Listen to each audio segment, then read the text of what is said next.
아프리카의 붉은 땅, 열대 밀림, 온대의 숲. 어떤 종이든 생물이 살고 있는 땅이라면 기생충은 반드시 있다.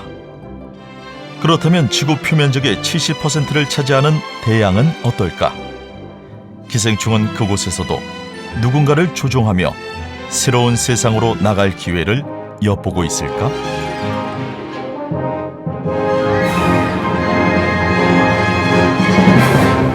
여기는 미국 서부 캘리포니아의 해변. 캘리포니아 대학교 산타바바라 캠퍼스의 해양생물학자인 케빈 레포트 교수가 모래 속에 숨어있던 작은 개를 찾아냈다. 샌드크랩은 이 해안에서 가장 흔한 갑각류다. 이들은 파도에 몸이 드러날 때마다 모래 속으로 숨기 바쁘다.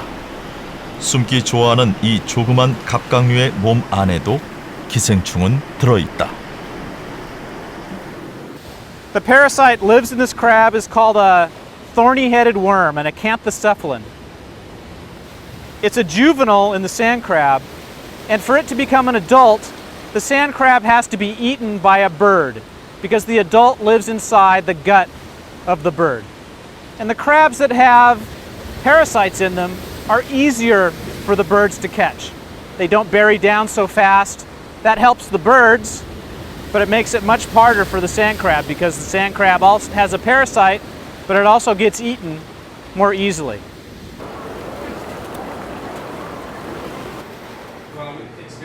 레퍼티 교수는 이곳의 해양과학연구소에서 지역의 해양 자원을 중심으로 기생충에 대한 연구를 하고 있다. 그의 연구실에는 캘리포니아 해안에서 채취한 각종 기생충 자료들이 가득하다.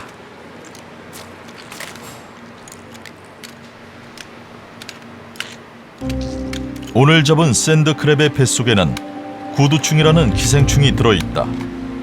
구두충은 어류나 조류뿐 아니라 포유류에서도 폭넓게 발견되는 기생충이다. 배 아래쪽에 보이는 쌀알처럼 생긴 동그란 것이 바로 구두충의 유충이다.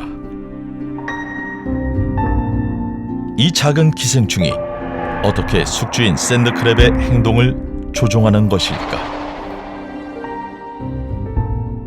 Acanthocephalins, thorny-headed worms, are able to change some of the neuromodulators like serotonin inside of crustaceans like this crab. And that's probably how they're able to change the behavior. 무조건 새의 몸속으로 들어가기. 알고 보면 새를 숙주로 하는 많은 기생충들이 이런 대단한 능력을 가지고 있다.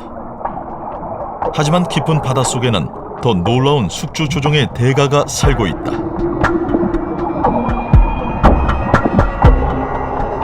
대양의 바닥에서 때를 지어 몰려다니는 이 개는 태평양에서 가장 흔한 개 중 하나인 스파이더 크랩이다. Here we have a crab. It looks like a crab, just a normal spider crab.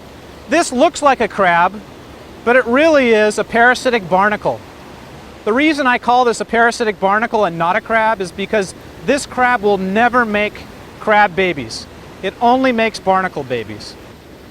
It changes the hormones of the crab, for instance, to change male crabs into female crabs.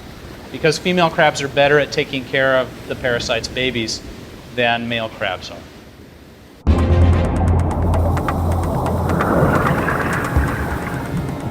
기생 따개비의 유충은 감염되지 않은 개를 찾아 부드러운 관절이나 아가미를 통해 중심으로 들어가 자신의 세포 물질을 주입한다.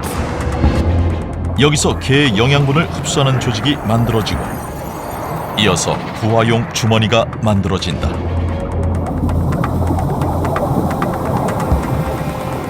이때쯤이면 이미 스파이더 크랩의 정체성은 없다.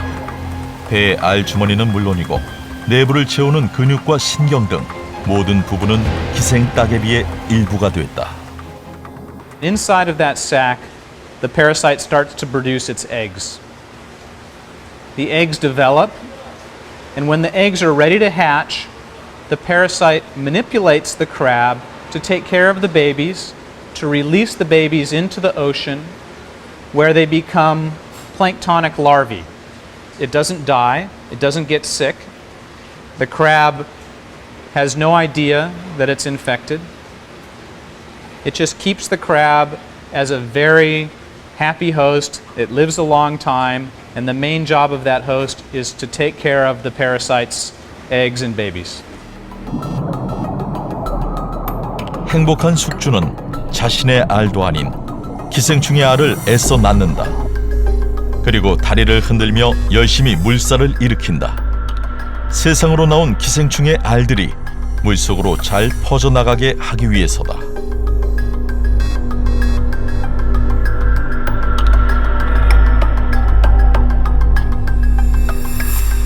This is a normal barnacle. It's not a parasite. It lives on a rock, or on a, in this case, a mussel, and it feeds by eating plankton from the water. This is the ancestor of our parasitic barnacle. There's another barnacle here. It's also not a parasite, but this barnacle is able to live on the shell of the crab. It's the first step to become a parasite. First you live on the crab, and then over millions of years you learn, you evolve to take nutrition from the crab to become a parasite.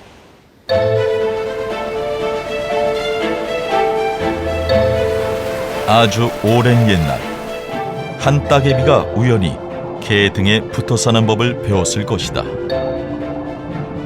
그 후손 중 어느 놈이 개의 몸속으로 들어가는 법을 터득하고 개의 성별과 행동을 조종하는 법도 개발했을 것이다.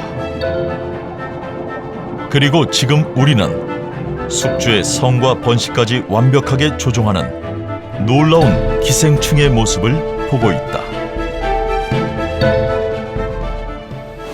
Parasites, they live in their hosts and they want to reproduce like any organism.